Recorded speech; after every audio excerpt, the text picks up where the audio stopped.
Welcome back to Scrum Study Course on a guide to the Scrum body of knowledge, a definitive guide for Scrum and the rules for the game. Scrum is a framework for developing and sustaining complex projects. What is the Scrum body of knowledge? It is a compilation of the latest methods and best practices employed by its practitioners and experts. Furthermore, it provides guidelines for the successful implementation of Scrum.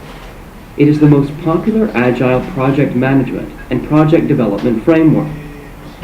It provides a comprehensive framework that includes the principles, aspects, and processes of the Scrum framework. Now that we know what Scrum and a guide to the SBOC are, let us see the applicability of Scrum as defined in a guide to the SBOC.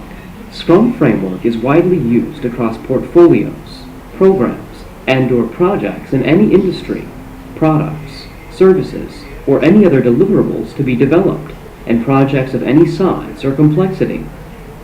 According to the Scrum body of knowledge, the term product may refer to a product, service, or other deliverable.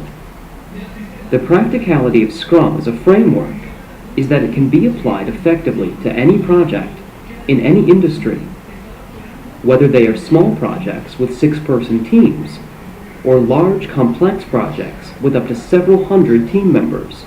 Now that we have pretty much summed up the Scrum body of knowledge in general, let's quickly run through an overview of a guide to the SBOC chapters.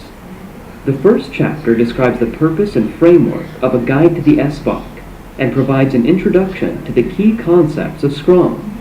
It also contains the summary of Scrum principles, Scrum aspects, and Scrum processes. The second chapter expands on the 6 Scrum principles, the foundation on which the Scrum framework is based. Chapters 3 through 7 elaborate on the 5 Scrum aspects that must be addressed throughout any project. The chapters discussed are organization, business justification, quality, change, and risk.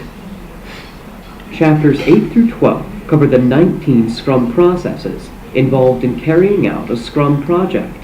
These processes are, in turn, the part of 5 Scrum phases, which are initiate, plan and estimate, implement, review and retrospect, and release.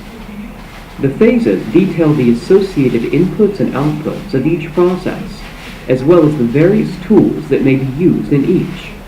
Some inputs, tools, and outputs are mandatory and are indicated as such. Others are optional, depending on the specific project, organizational requirements, and/or guidelines set forth by the organization's Scrum Guidance Body, or SGB.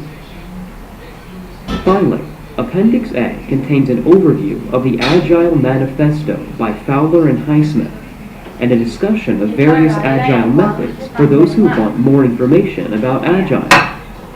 The sections covered in this chapter are 1.1, Overview of Scrum, 1.2, Why use Scrum, 1.3, Purpose of a Guide to the SBOC, 1.4, Framework of a Guide to the SBOC, and 1.5, Scrum versus Traditional Project Management.